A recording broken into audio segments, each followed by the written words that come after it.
বিসমিল্লাহির রহমানির রহিম। সবাইকে এই প্র্যাকটিক্যাল রেপার্টরি লার্নিং কোর্সে প্রথম ক্লাসে আমন্ত্রণ। তো আপনারা সবাই কম বেশি রেপার্টরি সম্পর্কে জানেন এবং আরো বেশি জানার ইচ্ছা, এবং আমরাও ইনশাল্লাহ এই কোর্সে ইন ডিটেইলস আমরা যাব, যেহেতু এই কোর্সে আশা করি 20টা ক্লাস নিব। তো এই 20টা ক্লাসের মাধ্যমে আমরা প্রত্যেকটা রেপার্টরির গভীরে যাওয়ার চেষ্টা করব, এবং সবচেয়ে বড় যে বিষয়টা সেটা হচ্ছে আমরা ফান্ডামেন্টাল বিষয়, প্রত্যেকটা রেপার্টরি ফান্ডামেন্টাল বিষয় আমাদেরকে বুঝতে হবে, তাহলে আমরা ওই রেপার্টরি গুলো ব্যবহার করতে পারবো। তো আমরা যেহেতু আমাদের টাইম ফ্রেমটা লিমিটেড এবং আমরা বেশি লেন্দিও করব না, কারণ বেশি লেন্দি করলে অনেক সময় অ্যাটেনশন ধরে রাখা কষ্টকর হয়। তো আমরা প্রেজেন্টেশনে চলে যাই। তো যখন আমাদের হবে অনেকগুলো সিমটম হবে, তখন আমরা আসলে যেটা হবে তখন আমাদেরকে কাছাকাছি অনেকগুলো রুব্রিক মেডিসিন আসবে, সেগুলোকে আমাদের ম্যাট্রিমেডিকা থেকে সিদ্ধান্ত নিয়ে দিতে হবে। ঠিক আছে, এটা অনেক ধরনের স্টাইল আছে, আমরা এটা ধীরে ধীরে জানবো। তো এখানে যেটি বলা হচ্ছে যে very careful case taking and then proper evaluation of the symptom, এটা মাস্ট এই ধরনের সিমটম গুলোকে আনলক করার জন্য, হ্যাঁ, মানে সঠিক মিস্ট্রিটাকে আনলক করার জন্য। The function and uses of repertory. Repertory দুইটা ফাংশন এখানে বলা হচ্ছে গুরুত্বপূর্ণ, সেটা হচ্ছে প্রাইমারি, প্রাথমিকভাবে এটা হচ্ছে একটা simple and straightforward index of ম্যাথমেটিকা। ম্যাথমেটিকার একটা সহজ এবং সরল একটা ইন্ডেক্স, হ্যাঁ, এটা একটা, কিন্তু এটা আসলে সহজ সরল বললে সহজ সরল হয় না, কারণ সিমটম তো সহজ সরল না। বললাম না, একটা সিমটম অনেক লম্বা, একটা প্রুভার অনেক লম্বা সিমটম দিয়েছে, তো সেটা তো সহজ সরল সিমটম দেয়া নেই। তো সেই সিমটম গুলোকে বিভিন্ন চ্যাপ্টারে দিতে হয়েছে। তো সুতরাং যতই সহজ সরল বলো, কিন্তু সহজ সরল ভাবে সাজানো যায় না, তো এটাকে ভেঙে ভেঙে বিভিন্ন জায়গায় ছড়াই দিতে হয়। তো এই একটা বিষয়, রেপার্টরির একটা ফাংশন হচ্ছে এটাকে, এই বড় সিমটম গুলাকে রেপার্টরি মানে তার রেপার্টরি বিভিন্ন চ্যাপ্টারে দিয়ে দেওয়া। আরেকটা হচ্ছে সেকেন্ডারি, যেটা কিন্তু এটা খুব ইম্পর্টেন্স আছে, যে এটা elimination of the non indicating drug. মনে করেন অনেকগুলো রুব্রিক আমি নিলাম, নেওয়ার পরে কোন রুব্রিকটা আমি বাদ দিব, বা কোন রুব্রিকটাকে আমি ফিক্সড ধরবো, এবং এই রুব্রিকটা ছাড়া অন্য রুব্রিকগুলোকে আমি বাদ দিয়ে দিব, এইটা জানার জন্য আমার রেপার্টরাইজেশন করতে হয়। তো এই জন্য মানে রেপার্টরির সাহায্য নিতে হয়। রুব্রিক যদি আমি না নিতে পারি, তাহলে কোন রুব্রিকটা আমি রাখবো বা কোন রুব্রিকটা দিয়ে আমি এলিমিনেশন করবো, এলিমিনেশন মানে বাদ করে দিব। সাপোজ ধরেন যে আপনার রোগীর কাছে 10টা সিমটম নিলেন, এর মধ্যে 3টা সিমটম আপনি দেখলেন যে এই 3টা সিমটম রোগীর মধ্যে রাখতেই হবে, এটা একদম কোর সিমটম, ভিতরের সিমটম, হ্যাঁ, বা সেন্ট্রাল ডিস্টারবেন্স রিপ্রেজেন্ট করতেছে, হ্যাঁ, বা আমি সেন্ট্রাল ডিস্টারবেন্সকে 4টা লেভেল দিয়ে বলছি, আপনারাও আগে শুনছেন, সেটা হচ্ছে 4টা লেভেলে সেন্ট্রাল ডিস্টারবেন্সের সিমটম গুলো থাকে, বা এই লেভেলের এই সিস্টেমের সিমটম গুলো বেশি গুরুত্বপূর্ণ। একটা হচ্ছে সাইকোলজিক্যাল লেভেল বা মেন্টাল লেভেল, হ্যাঁ, বা সাইকেট্রি যাই বলেন। 2 নাম্বার হচ্ছে আমার নার্ভাস সিস্টেম, 3 নাম্বার হচ্ছে এন্ডোক্রাইন সিস্টেম, 4 নাম্বার হচ্ছে আমার ইমিউনোলজিক্যাল সিস্টেম অথবা রেটিকুলার এন্ডোথেলিয়াল সিস্টেম যেটি বলি। এই 4টা সিস্টেমের সিমটম গুলো কিন্তু আমাদের ভাইটাল ফোর্স কে ডাইরেক্ট রিপ্রেজেন্ট করে। ঠিক আছে, মানে ভাইটাল ফোর্স ডিসঅর্গানাইজড হলে, ভাইটাল ফোর্স বিশৃঙ্খল হলে 4টা সিস্টেমে আগে সিমটম প্রডিউস করে, তারপরে 4টা সিস্টেম অন্যান্য সিস্টেমে তারপরে যে আঘাত করে। ঠিক আছে, তাহলে 4টা সিস্টেমের সিমটম গুলোকে আমাকে বেশি মর্যাদা দিতে হবে। তো এটা সিস্টেম মর্যাদা দিতে গেলে 4টা সিস্টেম সম্পর্কে আমাকে জানতে হবে। এখানে আবার অ্যানাটমি ফিজিওলজি নলেজের ব্যাপারগুলো চলে আসতেছে।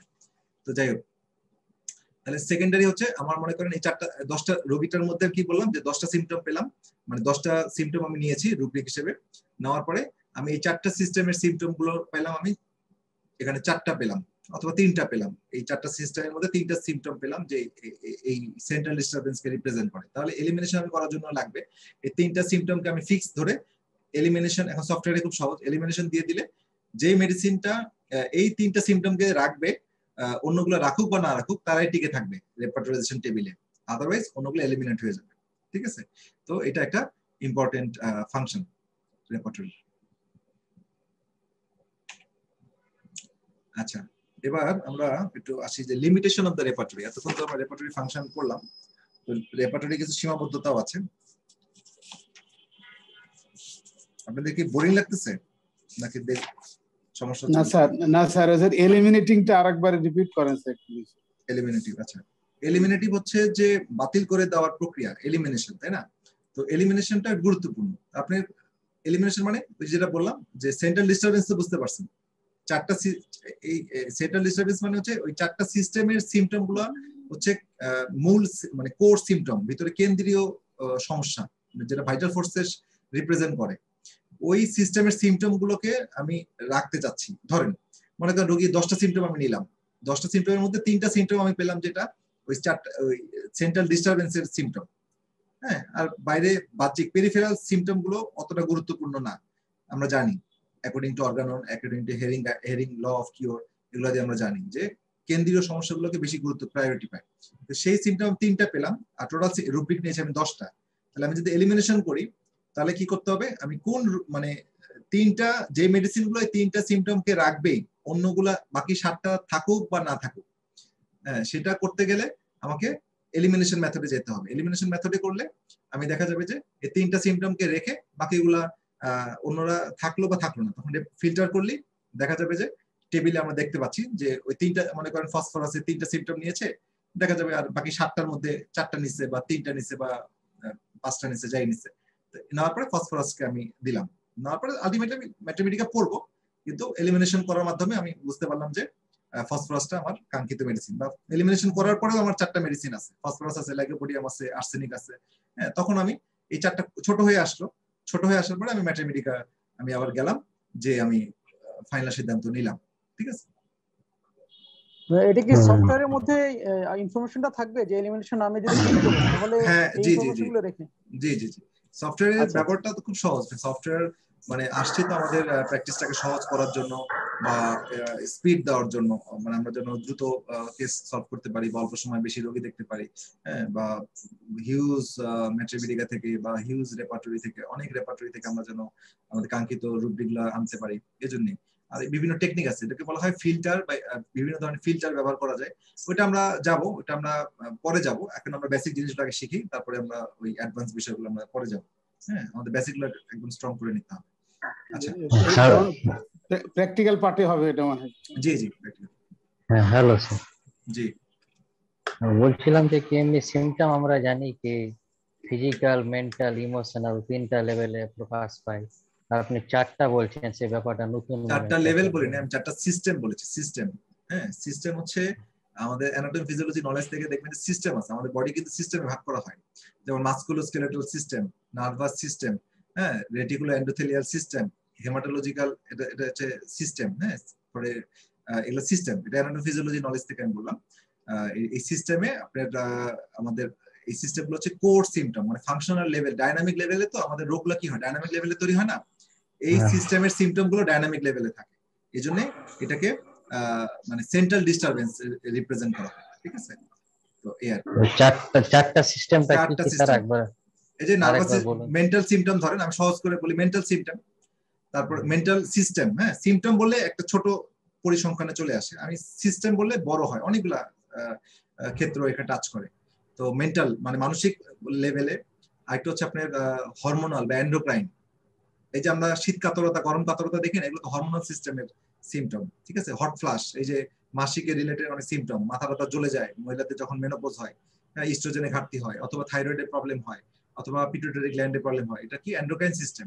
হ্যাঁ, এগুলা কিন্তু কেন্টের যে আমরা ফিজিক্যাল জেনারেল যে এগুলা দিয়েছে না, ফিজিক্যাল জেনারেল যে বিষয়গুলো দিয়েছে, ওগুলা কিন্তু আপনি সব আলটিমেটলি এগুলাই। হ্যাঁ, ওনারা তো এগুলো জানতো, ওনারা মানুষের সহজ করে বোঝার জন্য এগুলাকে সহজ করে দিচ্ছে। আর মেডিকেলের ব্যাখ্যাগুলো হচ্ছে এই 4টা লেভেল। আরেকটা হচ্ছে আপনার ইমিউনোলজিক্যাল, এই যে আমরা সেন্সিটিভিটি দেখি না, ওভার সেন্সিটিভ কিনা বা অ্যালার্জি হয় কিনা, তারপরে হচ্ছে আমার কোনো খাবারের রিয়াকশন হয় কিনা। ঠিক আছে, এগুলা কি ইমিউনোলজিক্যাল সিস্টেম, বুঝতে পারছেন? আর নার্ভাস সিস্টেম হচ্ছে সাধারণত পেইন দিয়ে রিপ্রেজেন্ট করে, হ্যাঁ, বা ব্যথা কেমন, ব্যথাটা কখন হয়, তারপরে ব্যথাটার প্যাটার্ন কেমন, বা ব্যথার বৈশিষ্ট্য কেমন, হ্যাঁ, ব্যথাটা কখন বেশি হয়, হ্যাঁ, কি কি করলে বাড়ে, কি কি করলে কমে, এগুলো নার্ভাস সিস্টেমের সাধারণত প্রেজেন্টেশন। তাহলে আমাদের এই 4টা সিস্টেমের সিমটম গুলো খুব গুরুত্বপূর্ণ। এটি সহজভাবে বলতে গেলে এই বিষয়টা। ঠিক আছে, আর মেডিকেল ভাবে বলতে গেলে 4টা সিস্টেমের সিমটম গুলো। এই জন্য অ্যানাটমি ফিজিওলজি পড়ার সময় এই 4টা সিস্টেম ভালো করে পড়তে হবে, এবং 4টা সিস্টেমের কি কি সিমটম প্রডিউস করে এগুলা ভালো করে জানতে হবে।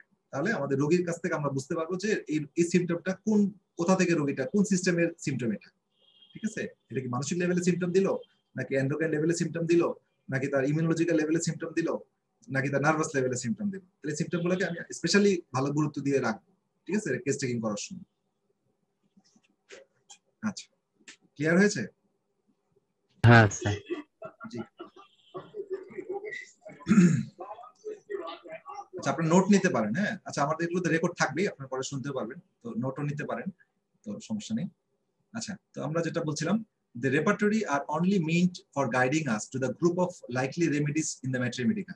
তাহলে রেপার্টরি কি আমাদের একটা গাইড করছে, আমাদেরকে কাছাকাছি এনে দিচ্ছে, আমাদের সম্ভাব্য রেমেডি গুলোকে কাছাকাছি এনে দিচ্ছে। হ্যাঁ, the trouble arises when we abuse the secondary function of the repertory and let it usurp the function of the mathematica. যখন আমরা অ্যাবিউজ করি মানে অপব্যবহার করি রেপার্টরি, এটা কিন্তু একটা ইন্টারেস্টিং কথা। রেপার্টরি অপব্যবহার মানে কি, মানে ওভার ইউজ করি, মানে সিমটম গুলোকে ঠিক মতো নিতে পারি না, বা রুব্রিক গুলো ঠিক মতো নিতে পারি না, কিছু না জেনে রেপার্টরি ব্যবহার শুরু করে দেই। তখন যেটা হয়, তখন আমাদের সিমটম গুলো অপ্রয়োজনীয় রুব্রিক ঢুকে যায়, তখন কিন্তু আমাদের অপ্রয়োজনীয় মেডিসিন গুলো সামনে চলে আসে, এবং ওই অনেক সময় যেটা যোগ ফলে সামনে এগিয়ে থাকে এক নাম্বার, তাকে আমরা দিয়ে দিচ্ছি। তাহলে এইভাবে ব্যবহার করলে আলটিমেটলি আমাদের কাঙ্ক্ষিত আমাদের ডিজায়ার্ড ওষুধ আমরা প্রেসক্রাইব করতে পারবো না। ঠিক আছে, এটা একটা স্কিল। এই স্কিলটা কিন্তু অর্জন করতে হয়, এই স্কিলটা কিন্তু বাই বর্ন আসে না। যে কোনো স্কিল কিন্তু অর্জন করতে হয়। কেউ ম্যাক্সিমাম ক্ষেত্রে স্কিল অর্জন করতে হয়। কেউ একজন হাতের কাজ করে, কেউ একজন করতে করতে কিন্তু জিনিসটা সুন্দর হয়, ভালো গায়, কারণ যে গায় তাকে অনেক চর্চা করতে হয়, যে ছবি আঁকায়, যে হাতের কাজ করে, কাঠুরে হোক, এই হোক, বা যে সার্কাস করে, সার্কাসে সে একদিনে লাভ দিয়ে উঠে নেয়, সে অনেক প্র্যাকটিস করে করে করে জিনিসটা হয়েছে। কিছু জিনিয়াস থাকে, সেটা অন্য বিষয়, কিন্তু ওটা খুবই রেয়ার কেস। তো এইসব ক্ষেত্রে প্র্যাকটিসটা করে স্কিলটা ডেভেলপ করতে হয়। তো স্কিল ডেভেলপ করতে গেলে আপনার একটা ওয়ে ফলো করতে হবে, গাইডলাইন ফলো করতে হবে। ওই সেই গাইডলাইনটাকে বারবার চর্চা করে করে আপনি শার্প হতে হবে। ঠিক আছে, গাইডলাইন চর্চা করলে সময় কম লাগে। আর এলোমেলো যদি নিজের মতো করে আমি ছোটাছুটি করি, তাহলে আসলে দিন শেষে হতাশা ছাড়া আর কিছু থাকবে না। কারণ এখানে যেহেতু বললাম 3,500 বেশি আপনি মেডিসিন, কোন রোগীর জন্য কি দিবেন, কখন দিবেন, এরপরে মেডিসিন কি আসবে, সেটা একটা গাইডলাইন না থাকলে এটা মানে দিন শেষে ম্যাথমেটিকা মুখস্থ করে করে, বা ওই ডাক্তার সাহেব এই আলোচনা করলো আজকে, ফসফরাস এত সুন্দর করে গোছায় গোছায় গল্পের মতো করে আলোচনা করলো, সারাদিন মাথার মধ্যে আমার খালি ফসফরাস ঘুরতেছে। যে রোগী পাচ্ছি আমি জোর করে, যেহেতু ফসফরাস একটা পলিক্রেস্ট, রোগীটাকে ঘুরে ফিরে কয়েকটা মেডিসিন, 10টা সিমটম নিলাম, ওর মধ্যে 5টা তো ফসফরাসে যাবেই, হ্যাঁ, পলিক্রেস্ট। তারপরে বাকি 5টাকে আপনি বিভিন্ন কোশ্চেন না মিললেও আপনাকে অন্য অ্যাঙ্গেলে কোশ্চেন করে ফসফরাসের মধ্যে ঢোকানোর চেষ্টা করতেছেন, বা নেট্রামিওরের সাথে করতেছেন। এরকম হচ্ছে বিষয়টা। এভাবে করলে কাঙ্ক্ষিত মেডিসিন আসবে না। ঠিক আছে, তাহলে আমাদেরকে ম্যাথমেটিকা পড়তে হবে, কিন্তু জুডিশিয়ালি পড়তে হবে, এবং রেপার্টরি ব্যবহারটাও জানতে হবে। এবং দিন শেষে রেপার্টরি থেকে কাছাকাছি রেমেডি এনে দিন শেষে ম্যাথমেটিকা থেকে সিদ্ধান্ত নেওয়া, এটাই হচ্ছে আদর্শ রেপার্টরাইজেশনের টেকনিক। ঠিক আছে, এর বাইরে বিকল্প না, সবাই এটাই বলেছে, এবং এটাই হচ্ছে প্র্যাকটিক্যালি সত্য। The sole function of the repertory is to point out where in the Mathematica the evidence is most likely to be found out. ম্যাথমেটিকাতে কোথায় আছে, রেপার্টরিতে কাছাকাছি নিয়ে আসছে। এখানে একটা উদাহরণ দিয়েছে যে পিয়ানো আমরা কি করি, পিয়ানো বাজাই। তো পিয়ানো বাজাইতে গেলে আমরা কি করি, এলোমেলো যদি টিপাটিপি করি, তাহলে কি সুন্দর কোনো সাউন্ড হবে? সুন্দর কোনো সাউন্ড হবে না। তাহলে রেপার্টরি ক্ষেত্রেও আমরা যদি এলোমেলো সিমটম দিই, তাহলে কোনো দিন শেষে কোনো একটা কাঙ্ক্ষিত রেমেডি আমরা পাবো না। তাহলে আমাদেরকে সুন্দরভাবে সিনক্রোনাইজ সিমটম ইভালুয়েশন করে সিমটম গুলো, রুব্রিক গুলো দিতে হবে, এবং এটাকে রেপার্টরাইজেশন করতে হবে, তাহলেই আমাদের কাঙ্ক্ষিত রুব্রিক আমরা পাবো। আর পিয়ানোর ক্ষেত্রেও সঠিক ছন্দে বা সঠিক গ্যাপে বাটন গুলো প্রেস করলে আমাদের একটা সুন্দর সাউন্ড তৈরি হবে, মিউজিক তৈরি হবে। এলোমেলো টিপাটিপি করলে সাউন্ড তৈরি হবে না, মানে সুর তৈরি হবে না, সাউন্ড হবে, সুর হবে না। আচ্ছা, এবার দি বেস্ট রেপার্টরি, মানে কোন রেপার্টরিটা বেস্ট, সবচেয়ে ভালো, এটা অনেকে কোশ্চেন করে। তো এখানে কথা যেটা দেওয়া আছে একটা জিনিস, এছাড়াও আমার আরেকটা আমি স্টেটমেন্ট আমি দেই, এটা জেরেমি শেয়ার, আপনারা অনেকে নাম শুনেছেন, উনি অনেক ইন্টারন্যাশনালি রিনাউন্ড হোমিওপ্যাথ। তো উনি একটা কথা বলছেন একটা সেমিনারে, সেটা হচ্ছে যেই রেপার্টরিতে আমি আমার কাঙ্ক্ষিত রুব্রিকটা খুঁজে পাচ্ছি, সেই রেপার্টরিটা আমার জন্য বেস্ট, এরকম একটা কথা উনি বলেছেন। তো এটা খুব সুন্দর একটা স্টেটমেন্ট। আর কেন্ট আসলে একবার কেন্ট কি বলেছিলেন এই বিষয়ে, কেন্ট বলছেন the best is that which one makes oneself, মানে একজন নিজের জন্য যেটা তৈরি করে সেটি তার জন্য বেস্ট। মানে কথাটা একই, যে সে যেখান থেকে তার সিমটম গুলোকে খুঁজে বের করতে পারে সেটি তার জন্য বেস্ট। মানে কথাটা যদি একটু ভেঙে বলি, তাহলে যেই রেপার্টরিটা আপনি ভালো দক্ষ হন বা ভালো জানেন, সেই রেপার্টরি আপনার জন্য বেস্ট। কারণ এই রেপার্টরি গুলো মোটামুটি যেগুলো যেটা আমরা গ্রস তিনটা যে রেপার্টরি ব্যবহার করতেছি, সেগুলো কিন্তু আমরা দক্ষ হলে কিন্তু মোটামুটি সেই রেপার্টরি দিয়ে কাজ চলে যাচ্ছে বা ম্যাক্সিমাম কেসগুলো আমরা সলভ করতে পারতেছি। কিন্তু আমরা যদি ফিলোসফি গুলো জানি বা এগুলো জানি, তাহলে আমরা সব রেপার্টরি ব্যবহার করতে পারবো। আর বর্তমানে আমরা যেহেতু কম্পিউটার যুগে বাস করতেছি, আগের রেপার্টরি যারা করছেন তারা অনেক পরিশ্রম করছেন, অনেক ডিফিকাল্ট, তাদের হাতে এতগুলো অপশন ছিল না। আমাদের সবগুলো ফিলোসফি জানলে আমরা একটা প্ল্যাটফর্মে সবগুলো থেকেই আমরা নিতে পারবো রুব্রিক। ঠিক আছে, তাহলে মেইন কথা হচ্ছে ফিলোসফি আর স্ট্রাকচারটা জানতে হবে রেপার্টরি, আদারওয়াইজ আমরা এটা ব্যবহার করতে পারবো না।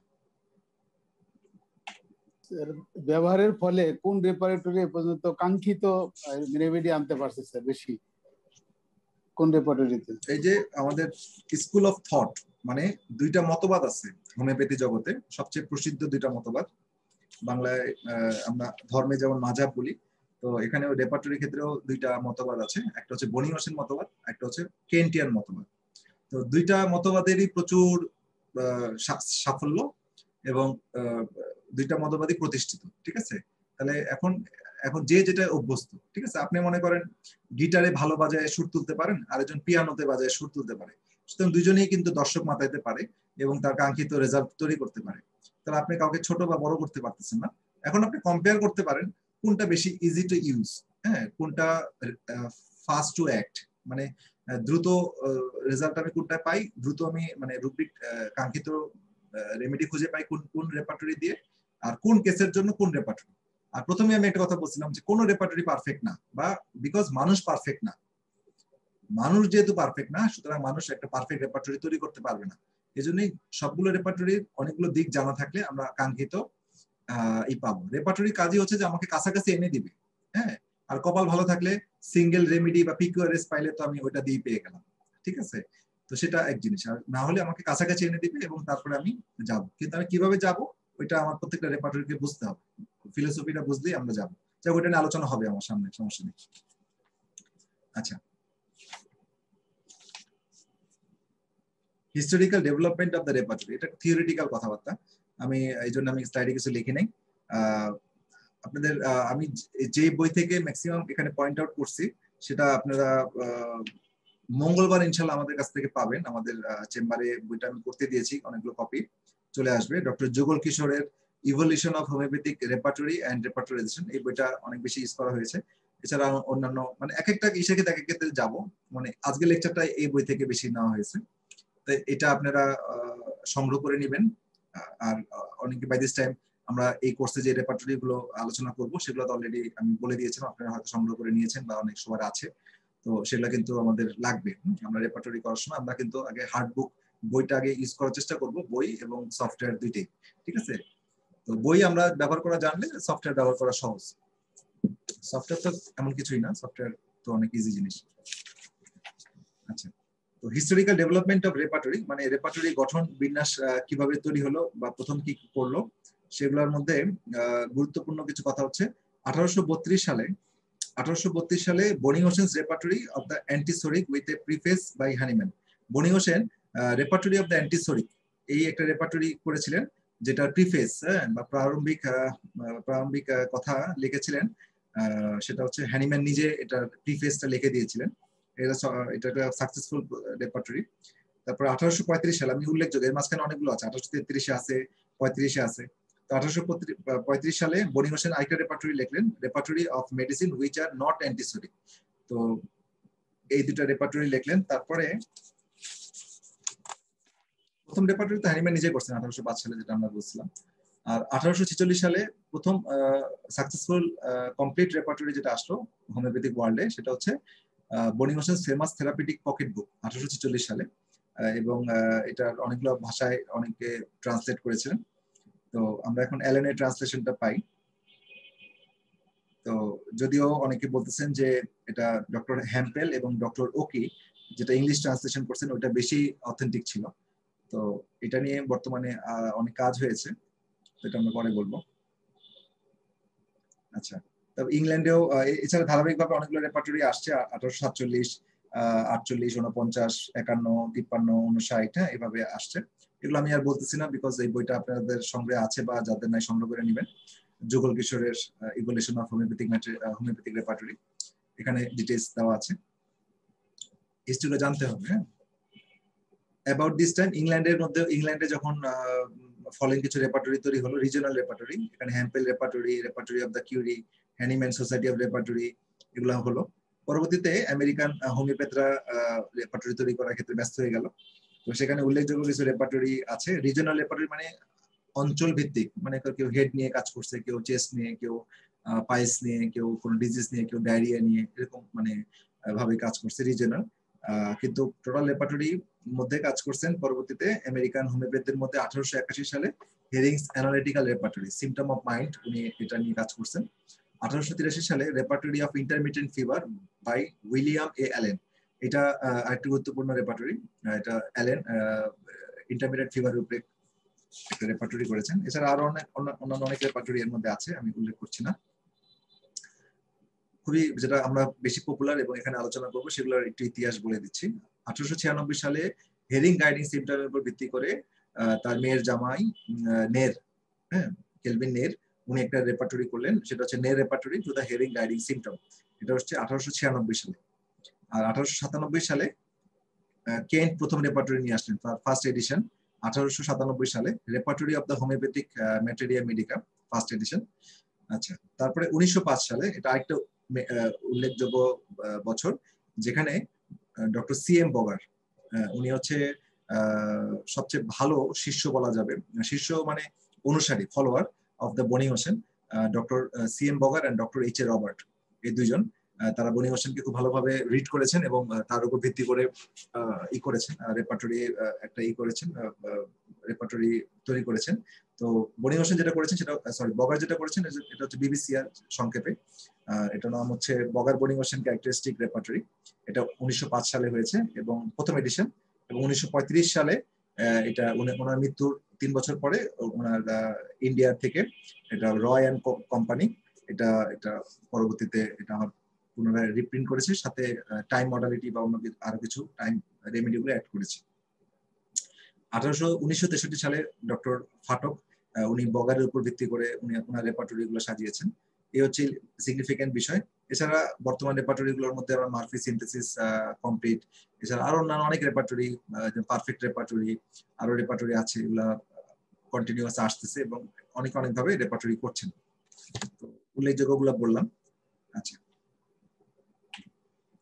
আচ্ছা, এবার আমরা আসলে দেখি যে ধারা, আসলে রেপার্টরি বর্তমান জামানায় কি কি ধারা আছে, সেটা হচ্ছে দুইটা ধারা আমরা দেখতে পাচ্ছি। আমি একটু সংক্ষেপে চলে যাই, এখানে যেখানে গুরুত্বপূর্ণ সেখানে আমি সময় নিব। দুইটা থট আমরা দেখতেছি, একটা হচ্ছে বনি হোসেন থট, একটা হচ্ছে কেন্টিয়ান থট। এই দুইটা থট আছে বর্তমানে।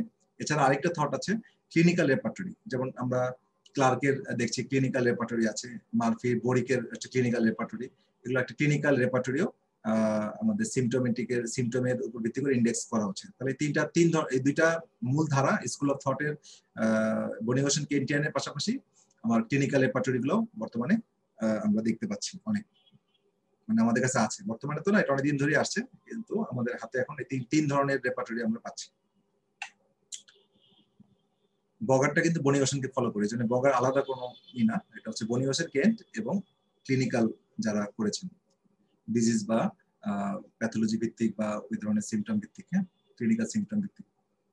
আচ্ছা, এবার বনি হোসেন আর্লিয়েস্ট রেপার্টরি আমরা চলে আসতেছি এখন মূল জায়গায় আলোচনায়। এতক্ষণ আমরা রেপার্টরি সম্পর্কে আলোচনা করলাম, এখন আমরা বনি হোসেন রেপার্টরি নিয়ে আলোচনা করব। আজকে যতটুকু সম্ভব আলোচনা করব, 2-3টা লেকচার লাগবে, কারণ এই বনি হোসেন রেপার্টরি ভালো করে বুঝতে হবে। আমরা ইন ডিটেইলস যাব, প্রত্যেকটা চ্যাপ্টারও যাব, রুব্রিক গুলো দেখার চেষ্টা করব। বনি হোসেন আর্লিয়েস্ট রেপার্টরি হচ্ছে এটা 1830 সালে Hahnemann was feeling acutely the need of a guiding index or repertory. তো 1830 সালে হ্যানিম্যান ফিল করলেন যে একটা ভালো একটা রেপার্টরি দরকার। তো but was undecided as to the nature and form of index. কিন্তু উনি সিদ্ধান্ত নিতে পারছিলেন না যে ওটার ধরন বা আকার বা ব্যবহারটা মানে নেচারটা কেমন হবে রেপার্টরি ইন্ডেক্সের। তো এই জন্য উনি ওনার শিষ্যদেরকে, যাদের মধ্যে ছিলেন রুকার্ট, গ্রস, জার এন্ড বনিংওসেন, এই চারজনকে উনি দায়িত্ব দিলেন যে চারজন তার খুব বিশ্বস্ত এবং নির্ভরযোগ্য স্টুডেন্ট ছিলেন, তাদেরকে বললেন যে তোমরা রেপার্টরি তৈরি করো তোমাদের নিজস্ব মেধা খাটায়। তো এদের মধ্যে অনেক কথাই আছে, তো সংক্ষেপে বলতে গেলে বনিংওসেন যে রেপার্টরিটা তৈরি করলেন, আমি সবাইকে রিকোয়েস্ট করব যে বনিংওসেনের জীবনীটা এর মধ্যে পড়ে নেবেন, কারণ উনি তার অ্যানালিটিক্যাল মাইন্ডটা, একজনের রেপার্টরি যদি আমরা পছন্দ করি তার ব্যাকগ্রাউন্ড থেকে আমরা জানতে হবে। কারণ একটা লোক যখন ভালো একটা রেজাল্ট দেয়, সে কিন্তু হুট করে ঘুম থেকে উঠে একটা রেজাল্ট দেয় না। তার নিশ্চয়ই তার ব্যাকগ্রাউন্ডটা এমন যে ব্যাকগ্রাউন্ডটা অনেক অ্যানালিটিক্যাল কাজ করেছে, অনেক থিঙ্কিং পাওয়ার আছে, ঠিক আছে? সেই বিষয়গুলো একটা মানুষ সম্পর্কে যদি কোনো কিছু ভালো লাগে, সেই মানুষ সম্পর্কে আমাকে জানতে হবে যে মানুষটা এত ভালো বা প্রোডাক্টিভ জিনিস দিয়েছে হোমিওপ্যাথিক ওয়ার্ল্ডে, তাহলে তার নিজস্ব এডুকেশনাল ব্যাকগ্রাউন্ড কি ছিল বা তার উল্লেখযোগ্য কি কি কাজ ছিল তার জীবনে, যে কাজটা সে অল্প সময়ের মধ্যে সে অন্যদের তুলনায় আগায় থাকতে পারছে। হ্যাঁ, এই বিষয়গুলো এই জন্য একজনের জীবনে এটা পড়া উচিত। তো আপনাদের সবার কাছে আছে অবশ্যই, আপনি এটা পড়ে নেবেন, যাদের কাছে নাই পড়ে নেবেন বনিংওসেনের জীবনী। আমি দিকে যাচ্ছি না। বাংলায় আমাদের যে ফারুক বিল্লাহ স্যার বই লিখেছেন, ওনার ওই বইটাও সুন্দর, নিয়ে পড়েন।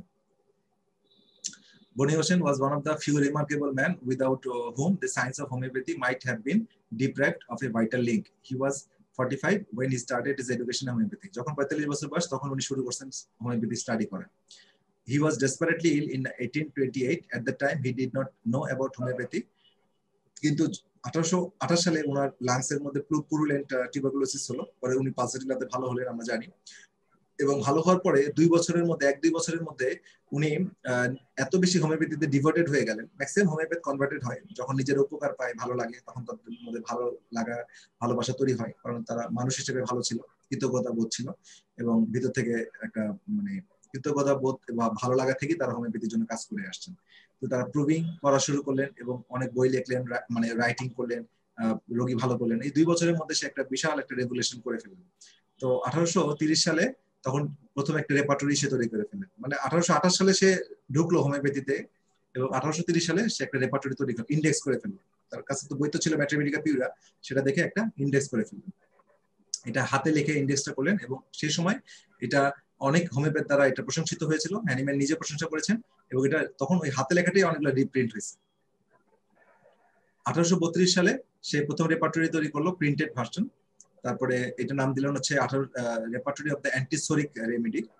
আচ্ছা, তো এটা আপনার হ্যানিম্যান নিজে একটা প্রিফেস লিখে দিয়েছিলেন এবং এটা 6 মাসের মধ্যে ওটা এডিশন মার্কেট আউট, মানে এত বেশি জনপ্রিয় ছিল। তারপর একটা ছিল কি, one is however amazed at the genius and hard work of the Bonioshen to have produced such a work within 2 years of his taking up homeopathy. Even Hahnemann had started using this book for reference instead of Jar's compilation. মানে Hahnemann মানে তার এই অল্প সময়ের মধ্যে এত বেশি তার মেধা এবং এত সুন্দর গোছানো প্রেজেন্টেশন, হ্যানিম্যানের ম্যাথমেটিকা পিউরা বইয়ের উপর ভিত্তি করে তার প্রুভিং গুলো অ্যানালাইসিস করে সে নিজেও এগুলোকে মেটিকুলাসলি পড়ে সে সুন্দর করে যে ইন্ডেক্সিংটা করলো, এটা হ্যানিম্যান খুব পছন্দ করেছেন। এবং পছন্দ করার পরে তার যে অন্যান্য শিষ্য ছিল এর মধ্যে জার ছিলেন, তো যেটাকে পরবর্তীতে কেন ফলো করেছিলেন, জার রেপার্টরিটা। তো সেখান থেকে হ্যানিম্যান বনিওসেনের রেপার্টরিটাকে খুব প্রায়োরিটি দিয়েছেন এবং নিজে ব্যবহার করা শুরু করলেন তার প্র্যাকটিসে, প্রশংসা করলেন। এখন আমরা দেখব প্ল্যান অফ বনিওসেনস ফার্স্ট রেপার্টরি। বনিওসেনের যে প্রথম রেপার্টরি অফ দ্য অ্যান্টিসোরিক 1830 সালে যেটা 32 সালে যেটা প্রকাশিত হয়েছিল, সেটার স্ট্রাকচারটা কেমন ছিল, হ্যাঁ, বা স্ট্রাকচারটা কি। তো সেটা থাকলে আমরা 1846 সালে যে তার মাস্টারপিস থেরাপিউটিক পকেটবুক, সেটা সম্পর্কে আমরা ধারণা পাবো। It will not be out of place to mention something about the first repertory of Bonioshen because it was appreciated and used by Hahnemann in his daily practice. And it also formed the basis of many future repertory like that of Zar, Allentown's manual, Lippi's repertory, and even the Kent's repertory. So, এটার যে মূল manuscript, মূল যে script, এইটাই Hahnemann নিজে use করছেন প্র্যাকটিসে, এবং এইটার উপর ভিত্তি করে পরবর্তীতে আমরা অনেক রেপার্টরি পাচ্ছি। জার রেপার্টরি, অ্যালেনটাউনস রেপার্টরি, লিপি রেপার্টরি, এবং ইভেন কেন্টের রেপার্টরি এখান থেকে অনেক অংশ নেওয়া। Bogart, as we shall see later, adopted this pattern. এবং বগার পরিপূর্ণভাবে এই 1832 সালে যে অ্যান্টিসরি রেপার্টরি এই প্যাটার্নটাই ফলো করছেন এবং এই স্ট্রাকচারটাকে ফলো করেই তার বইটা উনি সাজাইছেন, বিবিসিআর যে বইটা আমরা জানি, বগার বনিং ওশেন ক্যারেক্টারিস্টিক রেপার্টরি। আচ্ছা, দি টু গ্রেটেস্ট মানে এই যে বনিং ওশেনের পরে তার সবচেয়ে যোগ্য উত্তরসূরি সেই সময় ছিলেন ডক্টর বগার এবং ডক্টর এইচ.এ. রবার্ট। আচ্ছা, এইবার আমরা আপনারা একটু সবাই কি আছেন, কনসেন্ট্রেশন সবার আছে? এখন কিন্তু আমরা মূল জায়গায় যাচ্ছি, 29 জন পার্টিসিপেন্ট আছেন। এতক্ষণ আমরা অনেক কথা বলে আসলাম, এখন কিন্তু আমাদের ভিতরে খুব গুরুত্বপূর্ণ কথায় ঢুকবো। চাইলে 5 মিনিট ব্রেকও নিতে পারেন বা এর মধ্যে যতটুকু কোশ্চেন আছে আপনি করে নিতে পারেন। আমি নতুন একটা জিনিসে যাব, এটা মোস্ট ইম্পর্টেন্ট আজকে লেকচারে। এগুলো বুঝতে হবে, এই কয়েকটা জিনিস বুঝতেই হবে। এটি হচ্ছে দর্শন ফিলোসফি।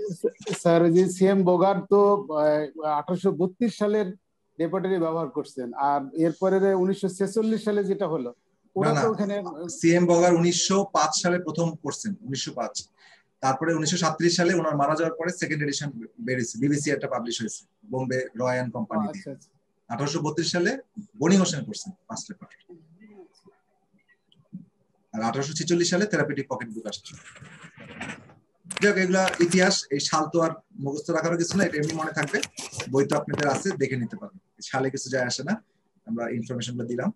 বোঝার কিছু আছে কিনা, মানে এমন আমি এতক্ষণ যা বললাম এর মধ্যে মানে না বোঝার কিছু থাকলে ক্লিয়ার করে নিতে পারেন, কারণ আমরা এখন মোস্ট ইম্পর্টেন্ট পার্টে যাব, বনিং ocean repertory ফিলোসফিতে।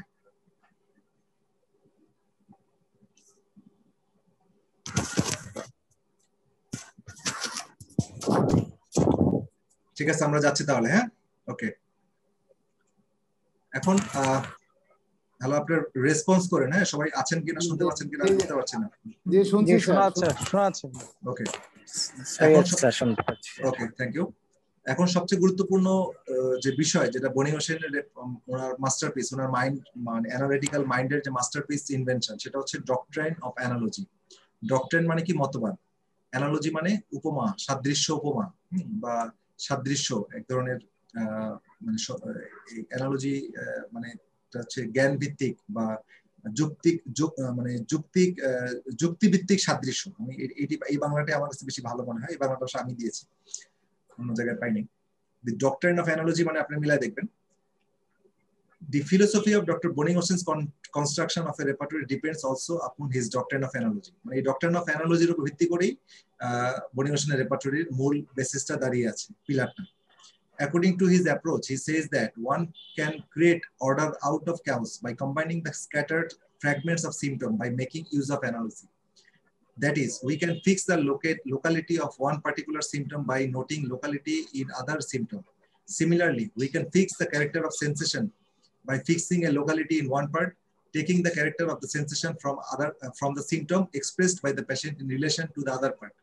And similarly, condition of aggravation and amelioration from an part, affection of some other part, or perhaps from consideration of all the parts affected. কথাটার মানে হচ্ছে, অ্যানালজি মানে, আমি এই কথাটার ব্যাকগ্রাউন্ডে একটা কথা বলে নিই, এই কথাগুলো পরে আসবে, আমি ইন এ নাটশেল বলি। কোনো মানে আপনারা মনে রাখবেন যে প্রুভিং কিন্তু কমপ্লিট না, তারপরে রোগীরাও কমপ্লিট সিমটম বলে না, বিকজ একটা সিমটম কিন্তু প্রপারলি 100% এক্সপ্রেস একটা রোগীর মধ্যে হয় না। কারণ একটা রোগ কিন্তু সর্বোচ্চ পর্যায়ে নিয়ে, একটা সিমটম সর্বোচ্চ দিক নিয়ে কিন্তু আমার সামনে হাজির হয় না। সে ইভলভিং কথাটা মানে কি? ইভলভিং মানে হচ্ছে উৎপন্ন হতে হতে অবস্থা। হ্যাঁ, মনে করেন একটা সিমটম হচ্ছে 0 থেকে শুরু করে 100%। তো ইভলভিং মানে এর মাঝামাঝি যে কোনো একটা পর্যায়ে আসে। কোন রোগী 30, এই সিমটমটাকে যদি বাড়তে দেওয়া হতো, মনে করেন ধরেন একটা মেডিসিন, হ্যাঁ ধরেন যে আপনার চায়না একটা মেডিসিন, এই মেডিসিনটাকে আমি যদি প্রুভিং করতাম বা এটা যদি করতাম, অনেক কিছু করতাম, তাহলে 100% সিমটম তৈরি করতো একটা লেভেলে। কিন্তু রোগীটা আমাকে ওই 100% পর্যন্ত কিন্তু প্রুভিং করা হয় না, আবার রোগীটাও কিন্তু 100% দেয় না। সুতরাং এখানে কিন্তু একটা গ্যাপ থাকে। তাহলে এখন দেখা যাচ্ছে যে এই জন্য মাঝামাঝি সময় একটা যে সিমটম আসে, এটাকে বলা হয় ইভলভিং সিমটম। মানে কোন রোগী 30% সিমটম নেয়, কোন 50%, 60%, এটা মানে ওই টোটালটার একটা অংশ প্রেজেন্ট করে। এটা ইভলভিং মানে এটা হচ্ছে সিমটমটা, কিন্তু পূর্ণাঙ্গ হয়নি। আর পূর্ণাঙ্গটা কখনোই সম্ভব না, এটা ডাইনামিক লেভেলে থাকে, এটা পূর্ণাঙ্গটা হয় না। এটা হচ্ছে বগার বুঝতে হ্যাঁ বিকশিত রাইট, হ্যাঁ বিকশিত হওয়া। তো এটা বনিকোশন বুঝতে পারছেন, কারণ উনি ই করলেন, উনি মানে হানিম্যানে খুব ক্লোজ ছিলেন এবং তাদের মধ্যে প্রচুর চিঠি দেওয়া নেওয়া হতো, প্রত্যেকটা বিষয়ে লেখালেখি হতো। এখন তার মোবাইল ছিল না, চিঠির মাধ্যমে সব ইনফরমেশন নিতেন এবং উনি কাছে থেকেও দেখেছেন একসময় অল্প কিছুদিন। তো এই বিষয়গুলো যখন দেখলেন তখন দেখলেন যে কোনো প্রুভিং এর এই একটা লিমিটেশন, আবার রোগীদের বলার ক্ষেত্রে একটা লিমিটেশন। তো এইটাকে ওভারকাম করার জন্য, যেহেতু সিমটম পরিপূর্ণ সিমটমের সংজ্ঞা উনি যেটা দিয়েছেন এটা কিন্তু হোমিওপ্যাথিক ওয়ার্ল্ড পরবর্তীতে এটা গ্রহণ করেছে। পরিপূর্ণ সিমটম বলতে গেলে উনি একটা বলেছেন যে একটা মেডিসিনের লোকেশন জানতে হবে, তারপরে তার সেন্সেশন জানতে হবে, তার মডালিটি এবং সেই সাথে কনকমিটেন্ট, এই চারটা জিনিসকে উনি তুলে ধরেছেন। যে একটা সিমটমকে পূর্ণাঙ্গতা পেতে গেলে এই চারটা দিক ওই সিমটম ধারণ করতে হবে। একটা সিমটম যদি এই চারটা দিক ধারণ করে তাহলে এই সিমটমকে আমি কমপ্লিট সিমটম বলবো, ঠিক আছে? তাহলে এখন যেটা হচ্ছে কমপ্লিট সিমটমের করতে গেলে দেখা যাচ্ছে যে কোনো প্রুভার বা কোনো কিছুই একটা মেডিসিন একটা সিমটমের চারটা দিক তুলে ধরতেছে না। তাহলে দেখা যাচ্ছে যে তারা সিমটমটাকে পূর্ণাঙ্গতা কিভাবে পাবে? আমি থিওরিটিক্যালি তো দিলাম আমি এই চারটা দিক ধরতে হবে, কিন্তু আমি চারটা দিক তো পাচ্ছি না, প্রুভারের কাছ থেকেও পাচ্ছি না, আবার রোগীর কাছ থেকেও পাচ্ছি না। তাহলে কি করতে হবে?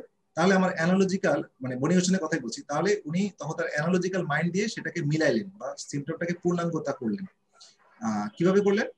তো উনি এইভাবে এটা দেখলেন যে আমাদের বডিতে কি হয়, ভাইটাল ফোর্স ডিঅ্যারেঞ্জ হয়, তাই না? ডিঅ্যারেঞ্জমেন্ট অফ দ্য ভাইটাল ফোর্সই তো আমাদের রোগী, ডিঅ্যারেঞ্জমেন্ট অফ দ্য ডাইনামিক লেভেল, ওখান থেকে তো রোগের জন্ম। সেই ডিঅ্যারেঞ্জমেন্টটা অনেক কারণে হয়, মানসিক চাপের কারণে হতে পারে, জেনেটিক কারণে হতে পারে, আবহাওয়ার কারণে হতে পারে, কোনো রোগ জীবাণুর কারণে হতে পারে, পারিপার্শ্বিক কোনো প্রভাবের কারণে হতে পারে, হ্যাঁ অনেক কারণে হতে পারে। যে কারণে হোক ডিঅ্যারেঞ্জমেন্টটা হয়, হওয়ার পরে সেটার ম্যানিফেস্টেশন বা প্রকাশটা হয় আমার বডির বিভিন্ন জায়গায়। এখন কিভাবে হয়? এইটার ক্ষেত্রেও সাসেপ্টিবিলিটি নামে একটা কথা আছে। সাসেপ্টিবিলিটি মানে হচ্ছে প্রবণতা। মনে করেন একজনের ধরেন যে এই চিকনগুনিয়া হলো বা ডেঙ্গু হলো, ওর সাসেপ্টিবিলিটি কি? বোনস এর সাথে রিলেটেড, ওর বোন পেইন করার টেন্ডেন্সি আছে, হ্যাঁ। আবার ধরেন যে রিমেটিক যে এই যে ব্যাকটেরিয়া স্ট্রেপ্টোকক্কাস, ঠিক আছে, এই ব্যাকটেরিয়াটা কি করে? রিমেটিক ফিভার করে। রিমেটিক ফিভার করে ওর সাসেপ্টিবিলিটি হচ্ছে যে হার্টে যে হিট করা। তো এরকমই এটা আমি দিয়ে বুঝালাম, জীবাণু দিয়ে বুঝালাম। জীবাণু ছাড়াও একটা মানুষের শরীরের যে দিকগুলা দুর্বল থাকে, কারণ ব্রেনে একটু দুর্বলতা আছে, অনেকে আমরা জানিও না, অনেকের স্কিনে দুর্বলতা আছে, অনেকের জয়েন্টে দুর্বলতা আছে, অনেকের ইন্টারনাল অর্গানে দুর্বলতা আছে। তো যার যেখানে দুর্বল আছে সেই অংশটা কিন্তু সাসেপ্টেবল হয়ে থাকে রোগটা গ্রহণ করার জন্য, মানে সেখানে একটা ভ্যাকুয়াম, শূন্যতা থাকে। যখনই ডাইনামিক লেভেলে কোনো কিছু তৈরি হয় সেই ভ্যাকুয়ামটা কিন্তু সাক করে নেয় যার যেখানে ভ্যাকুয়াম তৈরি হয়, ঠিক আছে? তো এখন এক একজন মানুষের কিন্তু একই জায়গায়, বিকজ মানুষ কিন্তু রোবট না, মানুষ একটা এমন একটা স্ট্রাকচার, সেটা বায়োলজিক্যাল ক্রিয়েশন, আল্লাহ তাআলা শ্রেষ্ঠ সৃষ্টি। তো এটার এক একটা মানুষ এক একটা, কোনো মানুষ কিন্তু এক না, প্রত্যেকটা মানুষ কিন্তু ইন্ডিভিজুয়াল। তো প্রুভারও কিন্তু ইন্ডিভিজুয়াল, ঠিক আছে? যদিও মেডিসিনটা একই রকম প্রুভ করতেছে, একই আর্নিকা 10 জন খাচ্ছে, কিন্তু 10টা মানুষ কিন্তু ডিফারেন্ট, 10টা মানুষ কিন্তু এক না, 10টা মানুষ ডিফারেন্ট বাট মেডিসিনটা এক। তো এখন যে খেতে যেয়ে দেখা যাচ্ছে মানে হোমিওপ্যাথিক ওয়েতে, প্রুভিং এর ওয়েতে যে খাওয়ার পরে দেখা যাচ্ছে সেই আর্নিকাটাই এক একজনের শরীর এক এক দিকে বের করতেছে।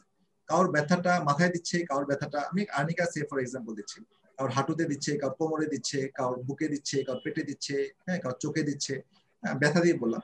আবার এক একজনের টাইম অনুযায়ী দিচ্ছে, আবার কারোর সেন্সেশন দিচ্ছে, কারোর একই সেন্সেশন কারোর দিচ্ছে হাঁটুতে, কারোর দিচ্ছে মাথায়, কারোর ব্যাকে, কারোর পায়ে, আবার কনকমিটেন্ট সিমটম আসতেছে কিছু। তো এখন দেখা যাচ্ছে যে সিমটমটা পূর্ণাঙ্গ করতে গেলে আমার 4টা রিজিয়ন লাগবে, location, sensation, modality and concomitant. এখন একটা সিমটমকে পূর্ণাঙ্গ করতে গেলে তখন দেখা যাচ্ছে আনিকা তখন এই সিমটমটাকে জেনারেলাইজ করতে হচ্ছে, জেনারেলাইজ করতে যে তখন বনিকোশন দেখলো যে আমি যদি সবগুলো প্রুভারের থেকে আমি জেনারেল ভাবে নেই, মনে করেন জেনারেল ভাবে সে একটা বার্নিং হচ্ছে, সালফারের প্রুভিং এর সময় বার্নিং সেন্সেশন হচ্ছে, তাহলে হয় ওটা মাথার তালুতে হোক, হাতের তালুতে হোক, পায়ের তালুতে হোক, কিন্তু প্রুভারে আমি দেখতেছি যে সবার হয়তো 3 জায়গায় হচ্ছে না, কারোর 2 জায়গায় হচ্ছে, কারোর আরো বেশি হচ্ছে, কিন্তু যেখানে হচ্ছে সব বার্নিং সেন্সেশন হচ্ছে। তাহলে এই প্যাটার্নটা, এটাকে আমি ধরতে পারি যে এটা সালফারের একটা ইউনিক প্রেজেন্টেশন। তাহলে এটাকে জেনারেলাইজড, লোকেশন নট ইম্পর্টেন্ট, হ্যাঁ এখানে লোকেশনটা এখানে ইম্পর্টেন্ট না, সেটা এক এক প্রুভার এক এক জায়গায় থ্রো করতেছে, যার যেখানে সাসেপ্টেবল সে সেখানে থ্রো করতেছে। হ্যাঁ, বা মেডিসিন নিজেও কিন্তু সাসেপ্টিবিলিটি তৈরি করতে পারে তার শক্তি দিয়ে। তো যাই হোক, যেটি হোক, এইটা নিয়ে সে তখন সে তৈরি করলো যে এভাবে মিলাইলো। আবার মডালিটি একটা গুরুত্বপূর্ণ বিষয়, দেখলো যে কি রাস্টক্সে রেস্টে পেইন সমস্যা বৃদ্ধি পাচ্ছে। সেটা পেইন হতে পারে, সেটা মানে পেইনটা পেটে ব্যথা হতে পারে, মাথা ব্যথা হতে পারে, কোমর ব্যথা হতে পারে। হ্যাঁ, তো রেস্ট হলে তার ব্যথা বাড়তেছে প্রুভার টু প্রুভার, কারোর মাথা ব্যথা বাড়তেছে, কারোর পেট ব্যথা বাড়তেছে, কারোর কোমর ব্যথা বাড়তেছে, কারোর এক একজন এক এক জায়গায়, কিন্তু মূল জায়গাটা হচ্ছে রেস্টে বাড়তেছে। তাহলে এটা একটা মডালিটি। এই মডালিটিটা ওই রাস্টক্সের জন্য কমন করলো। তাহলে এইভাবে সে মূল জিনিসটাকে আলাদা করে নিয়ে আসলো অ্যানালজিক্যালি, ওই এই রেস্ট অ্যাগ্রাভেশন, এইটা হচ্ছে রুব্রিক হিসেবে নিল। ঠিক আছে, তারপরে হচ্ছে আপনার সেন্সেশনের মধ্যে বার্নিং নিল। ঠিক আছে, তারপরে লোকেশনের মধ্যে আবার অনেক সময় দেখা গেল কি কোনো মেডিসিন যত প্রুভারই দিচ্ছে অলওয়েজ খালি ডান পাশে দিচ্ছে, ডান পাশে মাথা ব্যথা, ডান পাশে পায়ে ব্যথা, ডান পাশে হাতে ব্যথা, ডান পাশে চেস্টে ব্যথা। তাহলে তার ডান পাশের প্রতি অ্যাফিনিটি মেডিসিনটা এক এক প্রুভারের ক্ষেত্রে এক এক মানে বিভিন্ন প্রুভারকে দেখাচ্ছে। তাহলে তাকে সাইডটা নিল কি রাইট। এইভাবে অনেকগুলো প্রুভারকে অ্যানালাইসিস করে তখন সে ম্যাথমেটিক্যাল পিরিয়ড থেকে বারবার স্টাডি করে, তার ক্লিনিক্যাল এক্সপেরিয়েন্স থেকে এই করে তখন সে এইভাবেই সে এটাকে অ্যানালজি দিয়ে সে এটাকে সাজাইল। ঠিক আছে, সাজানোর কারণে দেখা যাবে ওই মেডিসিনটা মানে লোকেশন এখানে ইম্পর্টেন্ট না, এই জন্য লোকেশনের মেরিটটা, হ্যাঁ, সিমটমের গুরুত্ব কিন্তু লোকেশন পরে অ্যাকর্ডিং টু বনিংশন। সবচেয়ে বেশি গুরুত্বপূর্ণ হচ্ছে মডালিটি, তারপরে হচ্ছে আমার এর সাথে কনকমিটেন্ট একই সাথে, তারপরে সেন্সেশন, তারপরে লোকেশন। তো এক্ষেত্রে এই র্যাঙ্কিংটা করেছেন এবং এই অ্যানালজিটা ব্যবহার করার কারণে ওনার ওনার রেপার্টরিটা হয়ে গেছে সাইজটা ছোট। রেপার্টরিটা কিন্তু বড় না, এই যে রেপার্টরি সাইজটা ছোট, দেখছেন আপনারা দেখছেন। আমরা ভিতরে যাব। তো এই অ্যানালজিটা হচ্ছে উনি সেট করেছেন, প্রত্যেকটা জিনিসটাকে করেন মানে জেনারেলাইজ করছেন, কোন একটা সিমটমকে জেনারেলি নিয়ে যে এটাকে ব্যাখ্যা করছেন। ঠিক আছে, এই ব্যাখ্যাটা করলেই তো হবে না, এটাকে আবার ক্লিনিক্যালি প্রমাণও করতে হবে। তো একই জিনিসটা যখন আবার ক্লিনিক্যালি ভেরিফাই করা হয়েছে, দেখা যাচ্ছে যে প্রুভার সিমটম দিয়েছে সালফারের বার্নিং মাথায়। ঠিক আছে, কিন্তু রোগী আমার কাছে আসছে পায়ের তলা জলে, কিন্তু অন্যান্য সিমটম সালফারে যাচ্ছে, যদি ওই সিমটমটা প্রুভার দেয় নাই, কথার কথা বলছি, প্রুভার দেয় নাই, প্রুভার দিয়েছে শুধু মাথায় জলে, কিন্তু রোগী বলতেছে পায়ের তলাও জলে, কিন্তু আমি নিয়েছি জলে বার্নিং। ঠিক আছে, অন্যান্য সিমটম গুলো ম্যাচিং হয়েছে। তো দেখা যাচ্ছে যে ওই ফিলোসফির কারণে রোগী ভালো হয়ে যাচ্ছে। তার মানে কি, রোগীর এই পায়ের তলায় যে জ্বালা পোড়া হচ্ছে এটা কিন্তু সালফারের তলায় কাভারেজে মিলতেছে, কারণ সেন্সেশনটা জেনারেলাইজ করছে এবং এটা মিলতেছে। হয়তো প্রুভিং আরো বাড়াইলে, প্রুভারের সংখ্যা বাড়াইলে এই সিমটমটা আমি অন্য কোনো প্রুভারের মাধ্যমে পেতাম। যেহেতু প্রুভিং এ একটা লিমিটেশন আছে, সংখ্যার দিক থেকে হোক, কোয়ান্টিটি আর কোয়ালিটির দিক থেকে হোক, প্রুভিং এ একটা লিমিটেশন আছে। কারণ এটা যেহেতু ডাইনামিক লেভেলে, আপনার এটাকে কখনো একটা বাউন্ডারিতে কখনোই আনা সম্ভব হবে না, সারা জীবনে কখনোই সম্ভব হবে না। আপনি যত প্রুভিং করবেন ততই কোনো না কোনো সিমটম বের হবে, কারণ প্রত্যেকটা মানুষ যেহেতু এক না, প্রত্যেকটা মানুষের সাসেপ্টিবিলিটি এক না, সুতরাং এক একজনের এক এক দিক থেকে সিমটম আসবে। কিন্তু সিমটম গুলোকে এই যে ওনার লয়ার বা অ্যানালিটিক্যাল মাইন্ড এই গ্রস মানে এই বৈশিষ্ট্যপূর্ণ সিমটম গুলো ক্যাটাগরাইজ করে অ্যানালজির মাধ্যমে উনি এটা ক্যাটাগরাইজ করছে এবং ওই সিমটম গুলোকে উনি পূর্ণতা দান করছেন। লোকেশন নিচ্ছেন এটা থেকে, সেন্সেশন নিচ্ছেন আরেকটা জায়গা থেকে, মডালিটি নিচ্ছেন আরেক জায়গা থেকে, কনকমিটেন্ট নিচ্ছেন যে সিমটমটা তার সাথে নিয়ে একটা সিমটমকে উনি পূর্ণাঙ্গতা দিয়েছেন। ঠিক আছে, তো এই হচ্ছে অ্যানালজি, ডক্ট্রিন অফ অ্যানালজি। তো এই বিষয়টা না বুঝলে একটু জিজ্ঞেস করেন।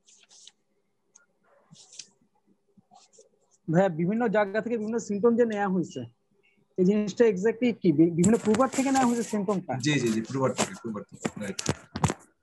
মানে যেটা মানে বেশি পাওয়া যাচ্ছে, মানে কয়েকটা প্রুভারের মধ্যে একটা সিমটম পাওয়া যাচ্ছে, ওই সিমটমটাই নেওয়া হচ্ছে, এরকম কিছু?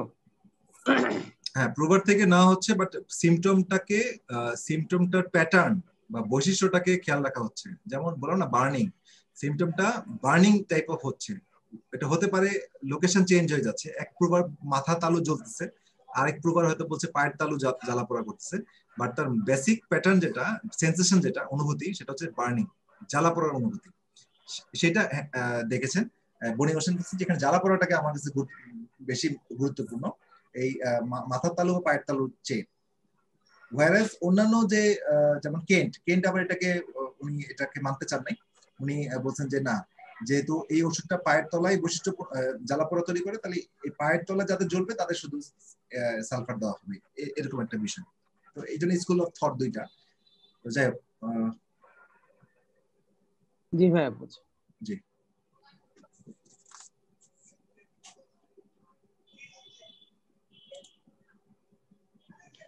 আচ্ছা, তাহলে by a wider application of the principle of analogy, he gathered all the affected localities of the sensation and all the condition, each in its proper, and thus erect an edifice of totality which ultimately reveals the remedy.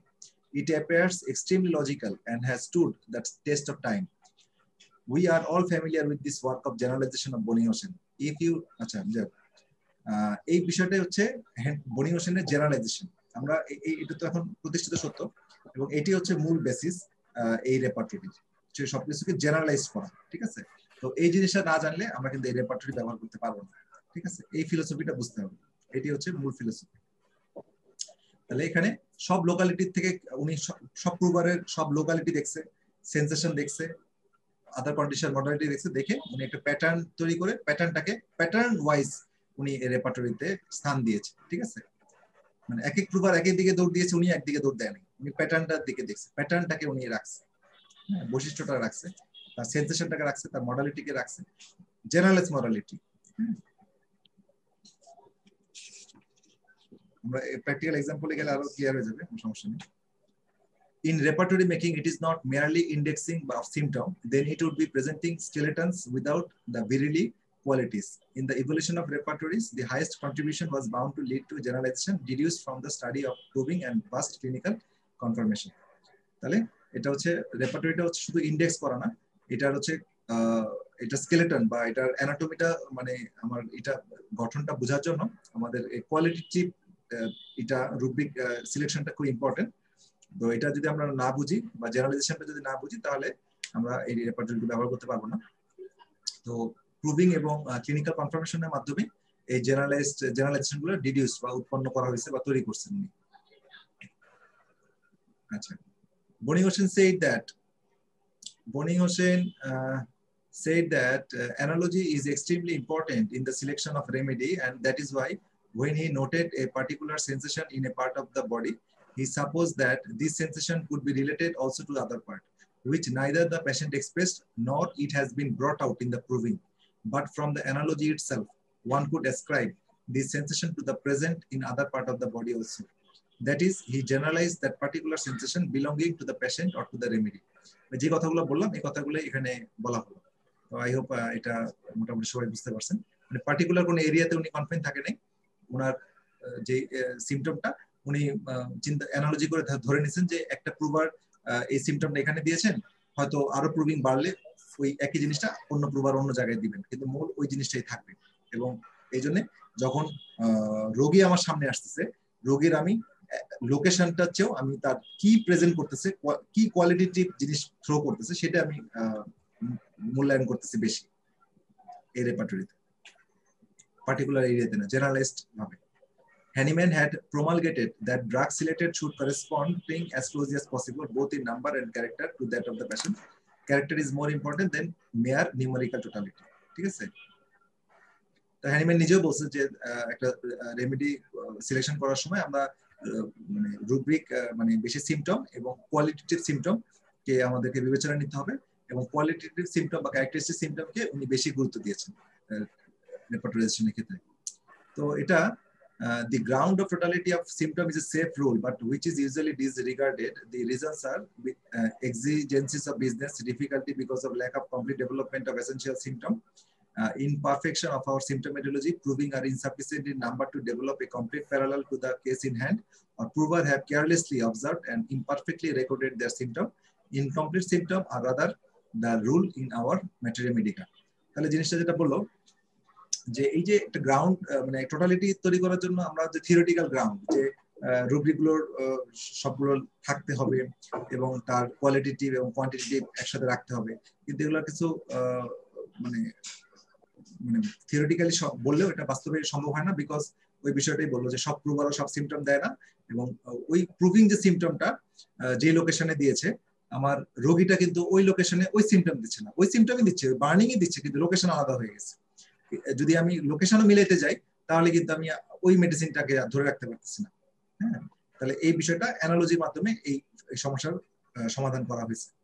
এবং এটা Hahnemann সবচেয়ে বড় বিষয় হচ্ছে যে এই অ্যানালজিটা সত্যায়নটা Hahnemann নিজে করছেন, নিজে ওনার রেপার্টরি ব্যবহার করছেন। উনি যদি এটা এবং সন্তুষ্ট ছিলেন, উনি যদি অ্যানালজিটাকে না সাপোর্ট করতেন তাহলে কিন্তু উনি রেপার্টরি ব্যবহার করতেন না, সঙ্গে সঙ্গে এটাকে ডিনাই করতেন, যেটা অন্যান্য রেপার্টরি বা অন্যদের রেপার্টরির ক্ষেত্রে উনি বলছেন যে তোমাদের এটাকে রিভাইজ করো, এটা স্ট্রাকচারটা ভালো হয় নাই, আরো ফাইন করতে হবে, অন্যান্য দিকগুলো দেখতে হবে, পূর্ণাঙ্গতা পায়নি।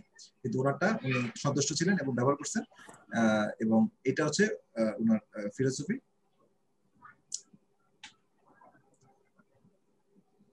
এক্সিজেন্সিস অফ বিজনেস এটা বলতে কি বোঝাচ্ছে?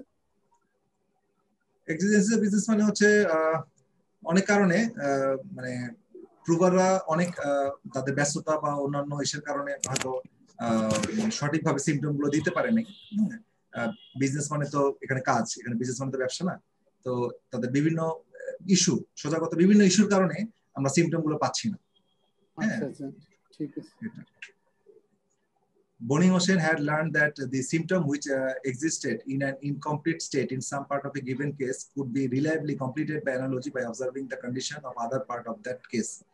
If, for instance, it was not possible to decide what aggravated or ameliorated a particular symptom of the case, a patient could readily express a condition of amelioration of some other condition symptom. আচ্ছা, ওই aggravation amelioration এর ক্ষেত্রে একই কথা। ধরেন যে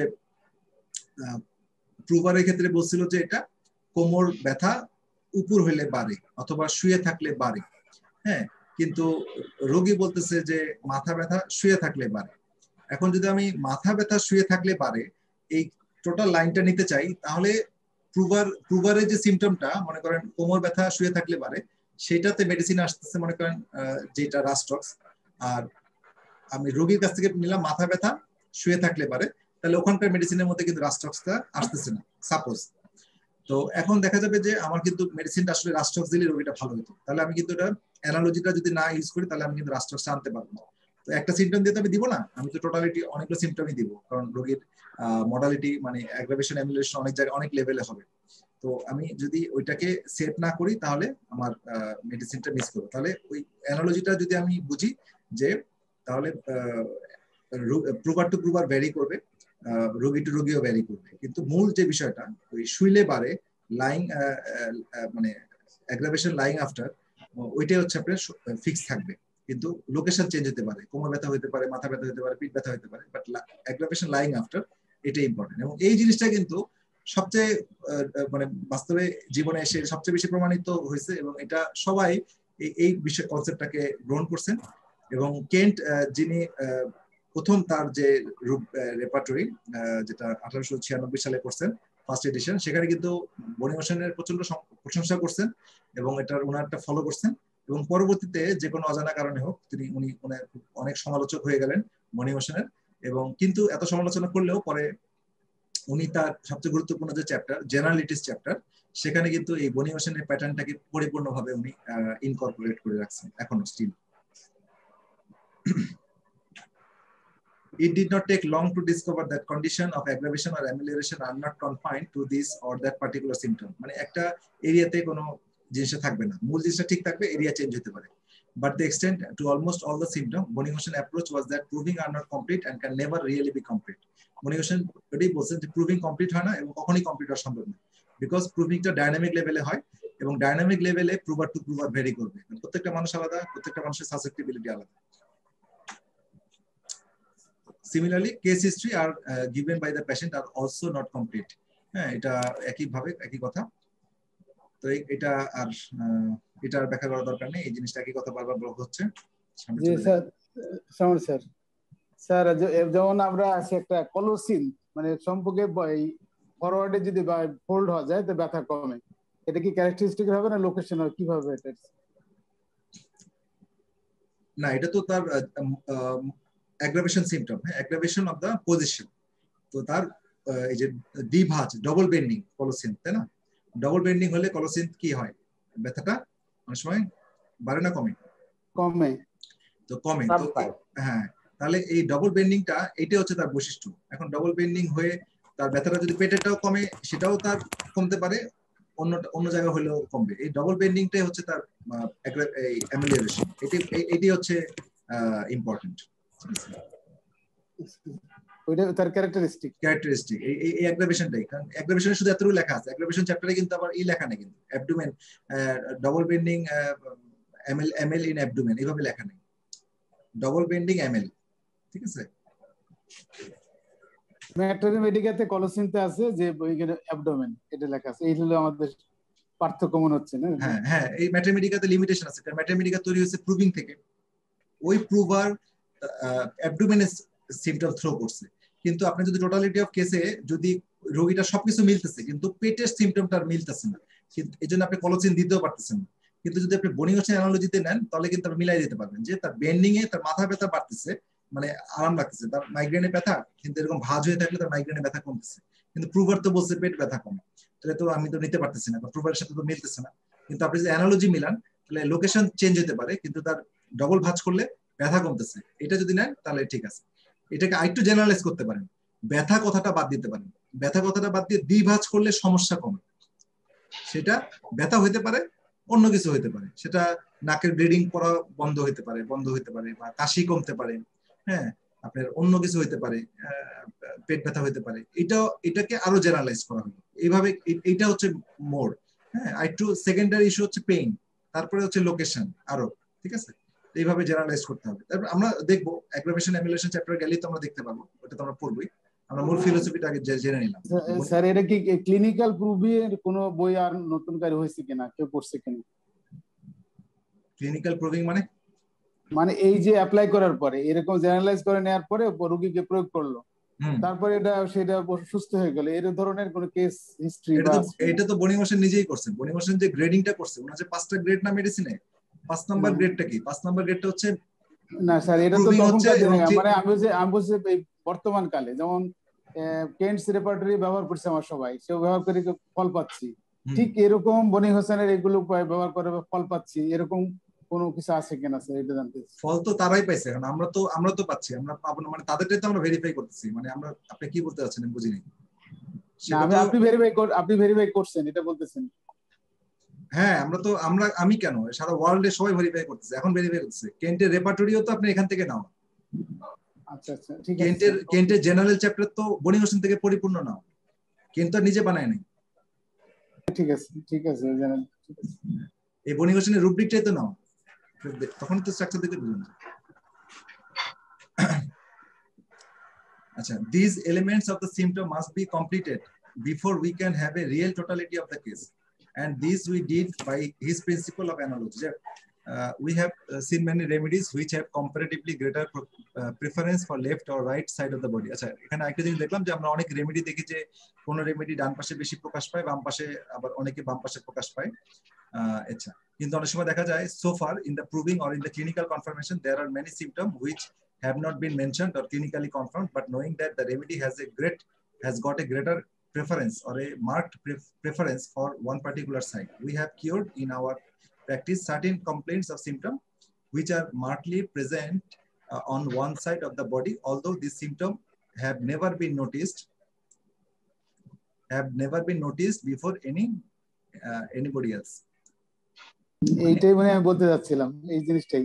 হ্যাঁ, ওইটা হচ্ছে আমরা যখন প্র্যাকটিস করতে যাই, আমরা কিন্তু না, এটা তো বনি হোসেন লিখে দিয়ে গেছে, তার রেপার্টরি দিচ্ছে, কিন্তু এটা কিন্তু প্রুভিং এ পায় নাই, প্রুভিং এ পায় নাই, কিন্তু উনি অ্যানালজি দিয়ে এটা করছেন যে তার রাইট সাইডের, মনে করেন ল্যাকেসিস কোথায়, লেফট সাইডে বেশি প্রমিনেন্ট, হ্যাঁ সিমটম গুলো, কিন্তু প্রুভিং এ ধরেন যে র্যাট মানে আঁচিল, এটা র্যাট তৈরি হয় নাই, ওয়ার্ড তৈরি হয় নাই, হ্যাঁ প্রুভিং এ, কিন্তু লেফট সাইডে একটা রোগীর ওয়ার্ড তৈরি হয়েছে, তো এই ওয়ার্ড দিয়ে আপনি ল্যাকেসিস পাচ্ছেন, আবার লেফট সাইড দিয়েও দিচ্ছেন, দিয়ে আপনাদেরকে ক্লিয়ার হয়ে গেল, ভালো হয়ে গেল ওই রোগীটার, তাহলে কি হচ্ছে, এটা যদিও প্রুভারের ওই সিমটমটা তৈরি হয় না, কিন্তু লেফট সাইড চিন্তা করে আপনি দিয়ে আপনার এটা ভালো হয়ে গেল, তাহলে এটা ক্লিনিক্যালি প্রমাণিত হবে।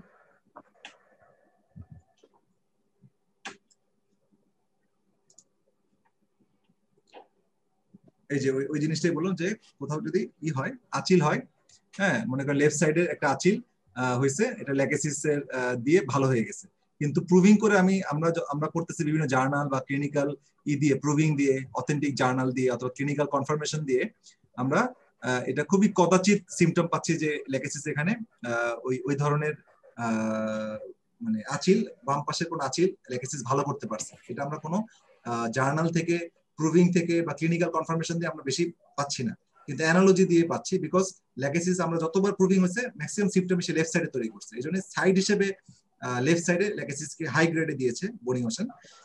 কিন্তু দেখা যাচ্ছে যে ওই পরবর্তীতে একটা রোগীর যখন আচিল হলো এবং এটা বাম পাশের বেশি থাকলো এবং অন্যান্য সিমটম সাপোর্ট দিল, তখন দেখা গেল যে ওই লেকেসিস দেওয়ার কারণে বাম পাশে আচিলও ভালো হয়ে গেছে। ঠিক আছে, যদিও প্রুভিং বা ক্লিনিক্যাল প্রুভিং এ ওটা উল্লেখ করা নেই যে বাম পাশে আচিল হয়। এটি হচ্ছে অ্যানালজি, এটাই হচ্ছে analogy Shakti. So this location has been generalized because we found that this left-sidedness was a very strong characteristic of lachesis. Although in Hering's guiding symptom, the author has given symptom in this chapter on lachesis, symptom which are present both on left and right side of the body. Only thing is that the symptom left side are only slightly larger. যদিও মানে আবার আমরা যে proving এ যাই, proving symptom তো আমরা বেশি পাই herring guiding সিমটমে। Herring guiding সিমটমে কিন্তু রাইট লেফট দুইটাই দেওয়া আছে লেকেসিসে, কিন্তু কিছুটা বেশি দেওয়া আছে লেকেসিসে লেফট সাইডে। হ্যাঁ, তো কিন্তু বেশি এরিয়াতে বা বেশি এরিয়াতে রিজনে সিমটমটা লেকেসিসের লেফট সাইডে আসছে, এই জন্য লেফট সাইডটা উনি ডমিনেন্টলি দিয়েছেন। হ্যাঁ, দিয়েছেন এবং এটা ওনার এক্সপেরিয়েন্স এবং ম্যাথমেটিক্যাল পিউরা এবং ওনার এক্সপেরিয়েন্স থেকে উনি দিয়েছেন, ওনার এগুলো বাস্তবে দেখতেছি। Similarly, Bonning-Washington deduced that if coldness is confined to left side, then possibly heat or sweat confined to left side of the body could also be deduced from this particular analogy.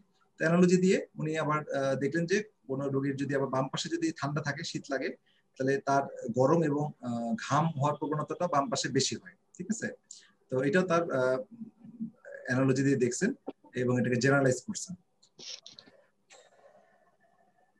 আচ্ছা, এখন এটা প্রবলেমটা কি বা এটার সমালোচনা কি বলা হচ্ছে, যে problem arise when there are contradictory modality। যখন এটা কন্ট্রাডিক্টরি মডালিটি হয়, যেমন ধরেন a part of the patient is worse from cold and other part of the patient is worse from heat। একটা পার্ট রোগীর ঠান্ডায় ভালো লাগতেছে বা খারাপ লাগতেছে, আরেকটা পার্ট গরমে ভালো লাগতেছে বা খারাপ লাগতেছে। তাহলে but according to Bonning-Washington, if we take the মানে এরকম যদি হয় মানে একটা মেডিসিনের, তাহলে আমরা কোনটা ধরবো আর কি। তো এটার উত্তর Bonning-Washington বলছে যদি আমরা কেস টেকিং খুব কেয়ারফুলি নেই এবং এই জিনিসগুলো দেখি যে work out the case properly, এটা এই this contradiction or apparently opposite symptom will not interfere in the final result. হ্যাঁ, তো এটা আমরা হিনারফের যে বইটা Bonning-Washington থেরাপিউটিক পকেট বইয়ের উপর ভিত্তি করে দুইজন ডাক্তার বর্তমানে খুব ইন্টারন্যাশনালি ভালো কাজ করেছেন, যারা অলরেডি আপনারা জানেন যে হিনারফে সুইজারল্যান্ডের ডাক্তার এবং আরেকজন হচ্ছেন Australian doctor doctor George Demetrius. উনি Bonning-Washington ল্যাবরেটরির সেকেন্ড ভার্সন তৈরি করছেন উনি গবেষণা করে, থেরাপিউটিক পকেট বুক 2। তো এইটা তারা তাদের মতে হচ্ছে যে সিমটমটা পরে আসবে সেই সিমটমটাকে আমি হেরিং গাইডিং সিমটম অনুযায়ী আগে বিবেচনায় যদি নেই, তাহলে এই পরের সিমটমটাকে যে মডালিটি কভার করবে সেটাকে যদি গুরুত্ব দেই, তাহলে এই সমস্যাটা ওভারকাম করা যায়। আর কেন্ট এই জিনিসটাকে আরেকটা ব্যাখ্যা দিয়েছেন যে যদি কোন রোগীর দুই বা ততোধিক জায়গায় যদি একই ধরনের সিমটম হয়, তাহলে সেটাকে আমি জেনারেলাইজ করব। ঠিক আছে, এভাবেও সেটা সমাধান করছি। তো এগুলো খুব কম ক্ষেত্রে হয়, এজন্যই বলা হয়েছে 100% কিছুই না। সাউন্ড রেট বন্ধ রাখেন, কারণ জন্য সাউন্ড হচ্ছে আনমিউট হয়ে গেছে। আচ্ছা, in Bonning-Washington's repertory, lachesis was given the highest evaluation for the left side. আচ্ছা, one does not have to go to the Matrimedia to see if a particular symptom occurred in the left side. হ্যাঁ, তাহলে কি হচ্ছে Bonning-Washington repertory lachesis বাম পাশে বেশি জোরালো ভাবে দেওয়া হয়েছে, সুতরাং এই জিনিসটা আপনি ম্যাট্রিমেডিকাতে খুঁজে আপনি পাবেন না। হ্যাঁ, Bonning-Washington repertory ম্যাট্রিমেডিকাতে মনে করেন কোন সিমটম ল্যাকেসিসের অ্যাবডোমেন চ্যাপ্টারে পড়তেছেন, ওখানে যে আপনি হয়তো পাচ্ছেন না যে বাম পাশে দিচ্ছে। ঠিক আছে, তো এই জন্য ওভারঅল ইমপ্রেশনটা হচ্ছে উনি দিয়ে রাখছেন সাইড লেফট ল্যাকেসিস, কিন্তু পার্টিকুলার রিজিয়নে সেটা লেফট সাইডে নাও হতে পারে, সেটা রাইটও হতে পারে। তো এই জন্য কিন্তু ওভারঅলটাই কিন্তু গুরুত্বপূর্ণ, আমরা ম্যান এজ এ হোলটা কিন্তু গুরুত্বপূর্ণ, নট পার্টিকুলার সিমটম, এটা আমরা জানি। ঠিক আছে, তো এই জন্য জেনারেলাইজেশন করলে মানুষটাকে নেওয়া হয়, মানে as a man as a whole, মানে টোটাল মানুষের সিমটম, মানে পার্টিকুলার এরিয়া রিজনে না, আঙ্গুলের মাথার সিমটম না বা কোণের সিমটম না, টোটাল ভিতরের সিমটমটা নেওয়া হয়। ভিতরের সিমটম মানে কি, ওই চারটা সিস্টেমের সিমটম, ভাইটাল ফোর্সের সিমটম, কোন পাশে ভাইটাল ফোর্সটা সিম্পটম থ্রো করছে। দেখা যায় লেফট সাইডে যত সিম্পটম দিচ্ছে সব লেফট সাইডে সে বেশি দেওয়ার ছুড়ে মারছে প্রুভারের মধ্যে বা ইসের মধ্যে, রোগীর মধ্যে।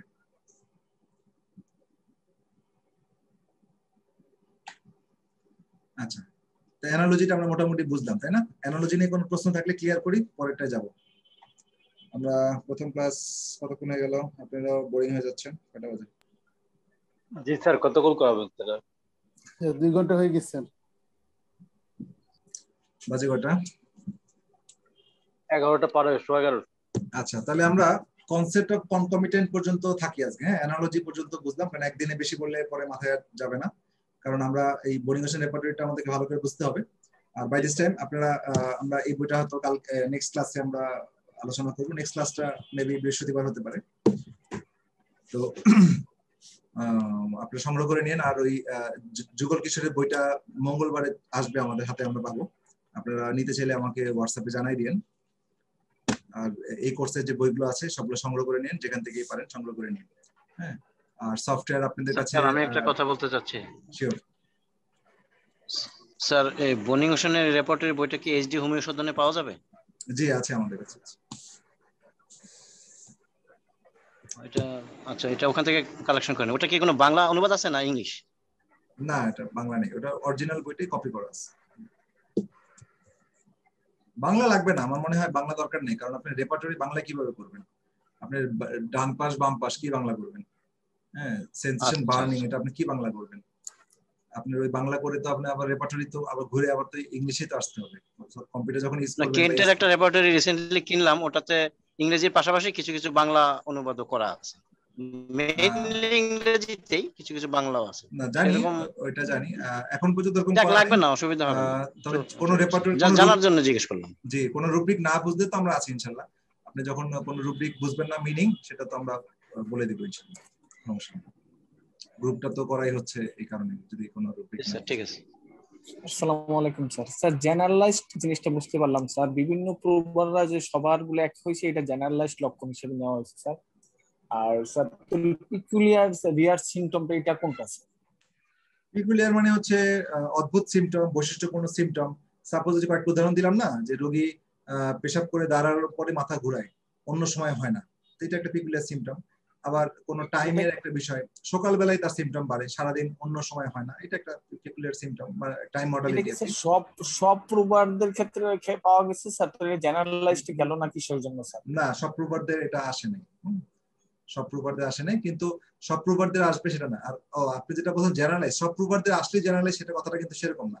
মানে অনেকগুলো প্রুভার সিম্পটম করে একটা প্যাটার্নটা হচ্ছে জেনারেলাইজড।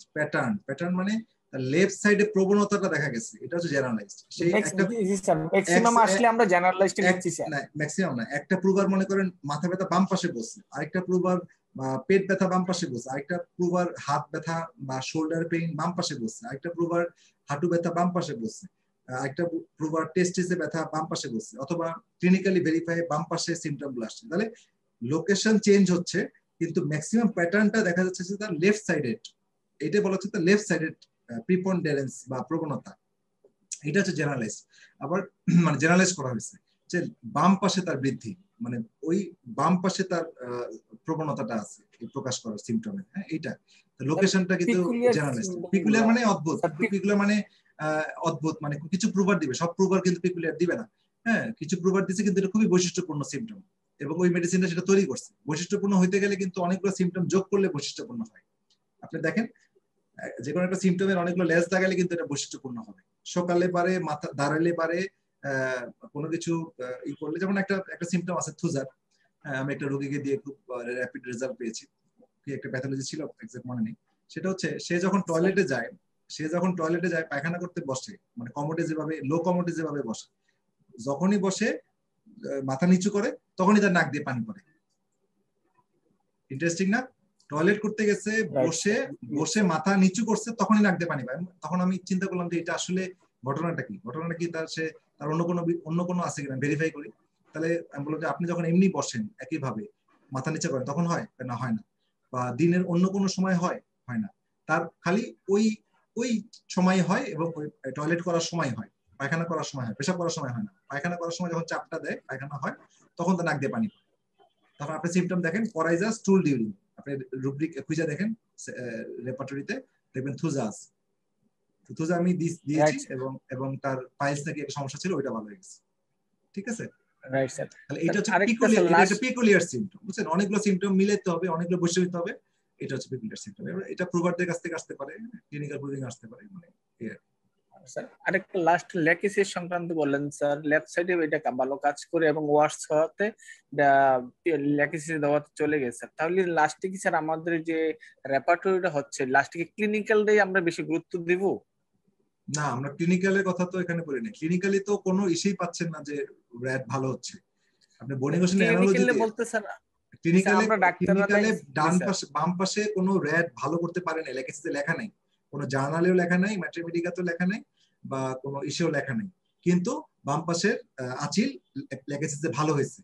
কারণ কি, রোগীটার প্রবণতা ছিল বাম পাশ, আর সাথে ল্যাকিসিসে অন্যান্য সিমটম ম্যাচিং হয়েছে।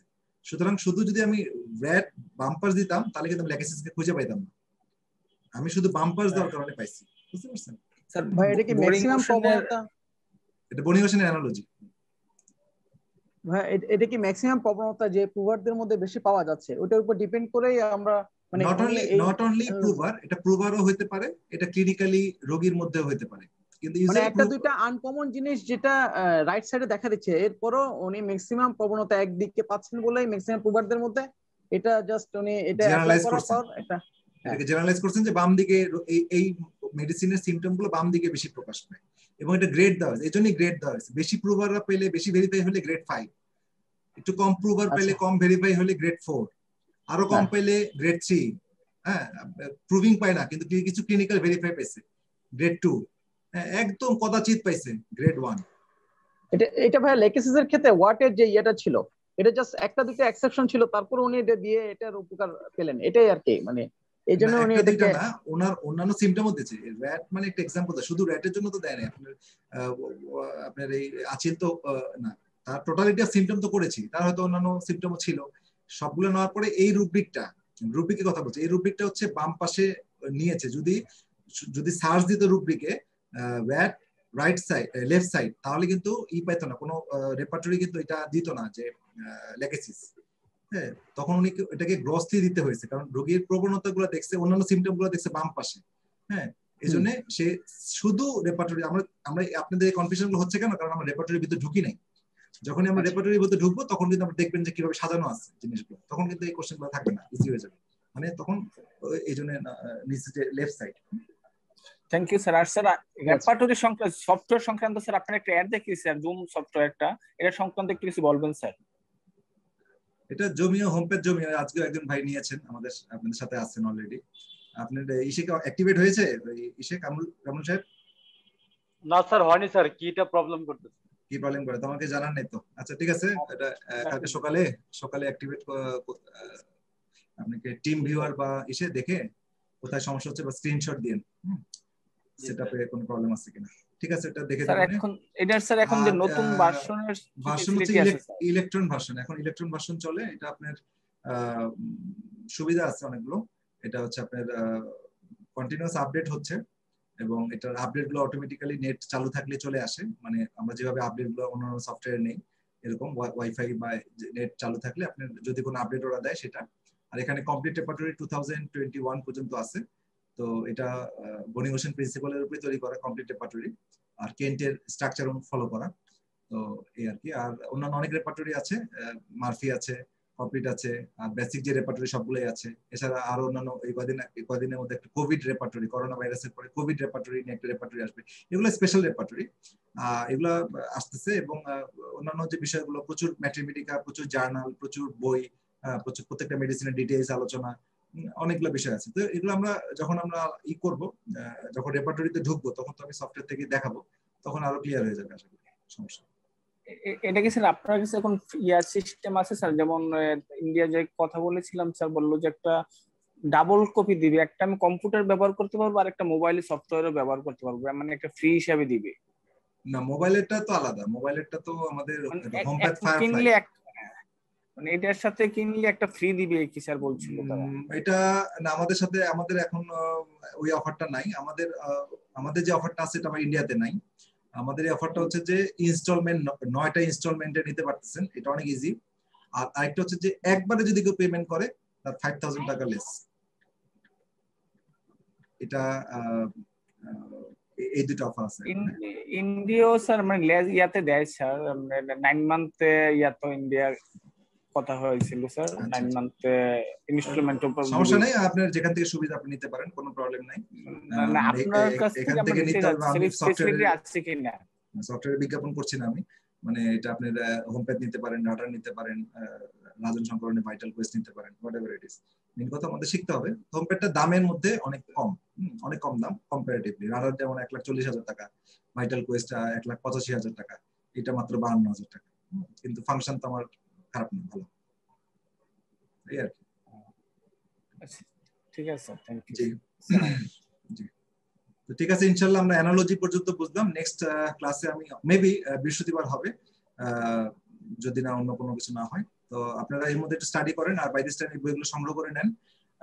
আরো কিছু বই আছে, আমি আপনাদের সবার কাছে, আমাদের লিস্টটা না থাকলে আমাকে হোয়াটসঅ্যাপে পার্সোনালি সবাই একটু মেসেজ করেন। আমি আমাদের আপডেট লিস্টটা মঙ্গলবারে আরেকটা আপডেট হবে, মঙ্গলবারে আমাদের কয়েকটা বই অ্যাড হবে, ওই বইগুলো সব পেয়ে যাবেন। যেমন আজকে যে বইটা পড়ালাম যুগল কিশোর, এই বইটাও ইচ এন্ড এভরি পার্সনে থাকা দরকার, মানে এখানে খুব সুন্দর করে ডিটেইলস লিখছেন। আমি যে স্লাইডগুলো তৈরি করছি ম্যাক্সিমাম ওই যুগল কিশোরের বই থেকে নেওয়া, ওইটা একটু